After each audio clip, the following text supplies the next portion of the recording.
welcome to the first of 10 short videos which I'm going to be bringing to you over the next 10 consecutive days, which outline my top 10 tips for first-time buyers and home movers. And my first top tip is for you to obtain a copy of your credit report. So your credit report is a report that's available from a number of credit reference agencies, and it includes data about how you've conducted any current or previous credit agreements over the last 6 years. So it tells us if you've had any credit cards, bank loans, car finance or any other mortgages. It will tell us who the lender is, how much credit was taken out, and if the payments have been kept up to date with. If the payments have been kept up to date with and you've not taken out too much credit, then the chances are you've got a good or excellent score, which will increase your chances of being approved for a mortgage and give you more options available when it comes to the lenders and potentially better interest rates. If you've had missed or late payments, or maybe some more severe credit issues where you've incurred defaults, become bankrupt or had a county court judgment, then that could impact your ability to obtain a mortgage or may mean you have access to fewer lenders or higher interest rates. There are a number of credit reference agencies that will give you access to your credit report for free. I would recommend Check My File, and I've included a link in the comments below for you to be able to log on and check your own report for free. Just make sure that you cancel the subscription within 30 days so you don't incur any costs. That's the first of my top 10 tips, and I'll bring you number 2 tomorrow. Thank you for watching. Hi and welcome to the second of 10 videos which I'm bringing to you over the next 10 consecutive days regarding my top 10 tips for first-time buyers and home movers. So top tip number 2 is for you to find out who your local Help to Buy agent is and register on their website. So in my area, the local agents are Help to Buy South and Help to Buy Midlands, but depending on where you're watching this in the UK, it's probably better to pop Help to Buy into Google and find out who your local agent is. Pop onto the Help to Buy website and register your details. It's got a wealth of useful information on there, including details about shared ownership, which is a scheme which is particularly good for people with lower incomes or smaller deposits. It's got information on there about the Help to Buy equity loan scheme, which is good for people that are looking to buy a new build property and need some assistance. And it's got information on there about the Help to Buy ISA, I can't speak today, which is a tax-free savings plan, and you get some bonuses from the government depending on how much you save into that plan. There's lots of other information on there, including properties that are available in your local Help to Buy area. If you've got any more questions about the equity loan or shared ownership schemes, then I did do some information videos regarding these schemes previously. So look back on my Facebook page, Instagram page, on my website or YouTube channel, and you can find out more information about those schemes. Or alternatively, feel free to reach out to me and I'll be happy to answer any questions that you may have. Thank you for watching. Hi and welcome to video number 3 of my top 10 tips for first-time buyers and home movers. And today's top tip is for you to register on all of the property portals. So Rightmove, Zoopla, On the Market, or any other property portal of choice. And I would recommend that you register on all of them. And that's because not all agents are on every portal. So it'll ensure that you don't miss any property opportunities. Now, the idea behind registering on all of these portals is that you can then research your local area or the area where you're looking to buy. You could have a look at what types of properties are coming to the market, how long they're taking to sell, whether there's been any price reductions, at what price points they're at. And all of this information and research will be useful for when you're ready to buy a property, so you know what you can buy within your budget, what sort of reduction you can be aiming for when you're negotiating on your purchase price, and how long it might take for those types of properties to come to the market. So that's top tip number 3, and tomorrow I'll be bringing you top tip number 4. Hi and welcome to video number 4 of my top 10 tips for first-time buyers and home movers. And today's top tip is for you to be mortgage ready. So to engage with a mortgage advisor or a mortgage broker to understand what you can afford and what your budget is. So when you're doing your research or going out on viewings, you know you're looking at properties that are within your budget. The mortgage broker or mortgage advisor will also look at what deposit you've got. They'll look at your credit rating to ensure there are going to be lenders out there that are going to be able to fund your property purchase. And we'll also be able to give you an idea in terms of what the monthly payments will look like and if there's going to be any fees involved with the transaction. So that's top tip number 4. If you've got any questions or queries, or you want to find out what your budget or what your affordability looks like, feel free to reach out to me, and video number 5 will be coming up tomorrow. Hi and welcome to video number 5 of my top 10 tips for first time buyers and home movers. And today's top tip is to not take out any more credit on the run up to your mortgage application. So the chances are by now you've spoken to a mortgage broker or mortgage advisor and they've given you a budget and you know what you can afford. So if you take out more credit, such as a credit card, bank loan or car finance, the chances are that budget or what you can afford will reduce. If it's absolutely essential that you need to take out more credit, I would strongly recommend that you speak to your mortgage broker or your mortgage advisor first to find out how this may impact the budget they originally gave you. So that's top tip number 5, and tomorrow I'll be bringing you top tip number 6. Thank you for watching. Hi and welcome to video number 6 of 10 for my top 10 tips for first time buyers and home movers. Top tip number 6 is to ensure that you're on the voters roll. So the voters roll is a register held by the local authority, and it confirms the names of individuals that are registered to vote at all the properties across their county. So you need to make sure that you are registered to vote at your property, because this information is used by credit reference agencies and then in turn lenders.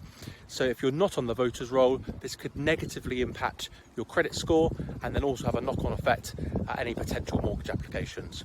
So my advice to you is to contact your local council, either by going on their website or by calling the local council office, and make sure that you're on the voters roll to vote. All of your details are up to date. So that's top tip number 6. I'll be bringing you top tip number 7 tomorrow. Hi and welcome to video number 7 for my top 10 tips for first time buyers and home movers. And today's top tip is for you to ensure that you have enough money set aside to cover the associated costs of purchasing a property. You're probably already aware that you're going to need a deposit, and typically a minimum deposit of 5% of the property purchase price. But you are also going to need another small pot of money to cover the associated costs. What are those associated costs? Well, you're going to need to appoint a solicitor to do the legal work for you. Depending on the type of solicitor that you appoint, whether they're local or national, whether they're online or whether they're face-to-face, you could be paying the solicitor anything from £1,000 up to £2,000 for their services. You may also have costs relating to your mortgage application. It is worth noting that there are lots of mortgage options out there where there are no fees, but some mortgage lenders will charge up to £1,500 for an application fee and or mortgage survey or valuation fee. Your mortgage advisor would confirm the costs relating to your mortgage and also any costs relating to the advice that they give to you. So we know you're going to need a minimum of £1,000 to £2,000 for the solicitor for sure, possibly up to another £1,500 relating to your mortgage application, although there could be no further costs relating to your mortgage application. If you are not a first-time buyer or you're purchasing a property over £300,000, then you may have a stamped duty tax liability. That will be calculated depending on the property purchase price and will be confirmed to you by your solicitor beforehand, but it is worth noting that you may need some extra funds to cover the cost of the stamp duty tax. So that's top tip number 7. I'll be bringing you top tip number 8 tomorrow. Hi and welcome to video number 8 for my top 10 tips for first time buyers and home movers. And my top tip number 8 is for you to prepare the documents required for any potential mortgage application. So there are a number of standard documents that are going to be required from the majority of lenders. So if you can get ahead of the game and get these documents prepared, you're going to put yourself on the front foot and in a better position to start the application process as soon as possible. So if you are employed, lenders typically are going to be looking at your latest 3 months pay slips, along with your latest 3 months bank statements showing your salary credits. If you are self-employed, there may be a bit more preparation required to get yourself in the best possible position. So the lenders are going to require your latest 2 years SA 302 documents, which are your tax assessments, along with the corresponding tax year overview documents. So if you haven't got these ready, speak to your accountant or speak to HMRC and get a copy on file ready to use when they are required. Lenders will also need to see proof of your deposit in the form of a savings account statement or bank statement, and they'll also need some identification documents for all the applicants as well, which typically would be a copy of your passport and your driving licence showing your current address. There may well be other documents that are going to be required, but these are the standard documents that are more than likely going to be requested. So if you get these documents ready and to hand and start making some copies of them, you'll put yourself on the front foot and in the best possible position to be able to move quickly when the time is right to apply for your mortgage. So that's top tip number 8, and I look forward to bringing you top tip number 9 tomorrow. Hi and welcome to video number 9 of my top 10 tips for first time buyers and home movers. And my top tip number 9 to you is for you to ensure that you always keep up to date with payments on any of your credit agreements.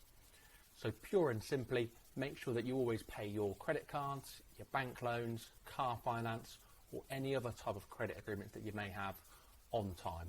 This will ensure that your credit score remains good and will give you access to more lenders and more preferential interest rates when the time comes to apply for your mortgage. So that's it, that's top tip number 9, and I'm bringing you the final top tip, number 10, tomorrow. Hi and welcome to video 10 for my top 10 tips for first time buyers and home movers. And my final tip for you is to think creatively. So let's face it, owning your own property isn't easy. If it was easy, everybody would own a property. There'd be nobody in rented and nobody living with their parents.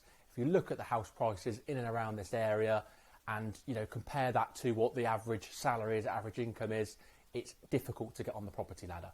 But there are some innovative and creative schemes out there that can help you on your way. A couple of them I've shared with you already, the more common ones like shared ownership and the Help to Buy equity loan. If you haven't seen those videos, go back and watch them. But there are other more innovative schemes now available by lenders. It's not really been easier to own your own property or to obtain a mortgage at any point over the last 10 years as it is now. So some of the innovative schemes that are available are things such as a joint borrower sole proprietor mortgage, which basically means that you can use the income for another family member to help towards your affordability. So let's just say that you put your mum on the mortgage or your dad on the mortgage, they'll use your income and their income, so you can borrow more than you ordinarily would have done on your own sole income. But the good thing about it is they won't be on the property title deeds. So you will own the property in your own name, and they also won't be stung from a stamp duty perspective if they already own another property. There are other schemes out there when you can borrow up to 100% of the property value if you've got parents or grandparents that are willing to put some savings into account down as collateral, or if they've got equity in their own home, they can put that down as collateral. These schemes aren't widely talked about, but they are out there and they are available to help you get on the property ladder. But there is one other scheme which I'm quite keen and excited to share with you, and that is a way in which you can own a property by getting a mortgage without needing to find your own deposit. It's not for everyone, it won't work for everyone, but if you are in rented at the moment or you're with mum and dad and you think you can afford a mortgage, but what's holding you back is being able to save for a deposit, this next video is going to be for you. I'm going to be launching it and publishing it in the next week or so keep an eye out for it. But that concludes my top 10 tips for first time buyers and home movers. Thank you for watching over the last 10 days. I hope you found the content valuable. Feel free to reach out to me if you've got any questions or queries, and please continue to like and share the videos. Thank you for watching.